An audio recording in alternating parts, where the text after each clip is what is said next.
शासनाकडून विचारला गेला। त्या मुलाचे दुर्दैवी मुलाचे पालक आमच्यासोबत उपस्थित आहेत। आदरणीय प्रताप सरनाईक आमचे मंत्री यांनी हा आदेश दिलेला आहे की संपूर्ण या व्यक्तीला न्याय मिळाला पर्यंत संपूर्ण शिवसेनेने यांच्या पाठीशी उभं राहायचं आहे।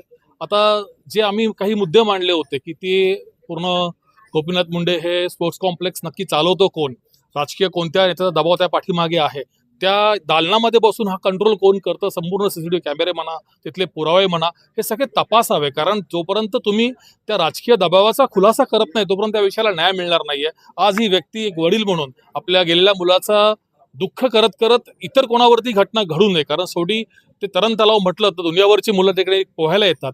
मुळात अनेक प्रश्न तरण तलावाबद्दल आम्ही विचारलेले आहेत, कारण अशा प्रकारच्या संस्थेने असं तरण तलाव चालवताना कोणते समर कॅम्प घ्यावे का, अशा प्रकारचे कोणते उपक्रम राबवावे का, ही परवानगी त्यांना दिली आहे का, यावरती प्रामुख्याने महानगरपालिकेने एक समिती बसवली होती। त्या समितीचाही जो काही निकाल लागला तो पण ढोबळ आहे, संशयास्पद आहे।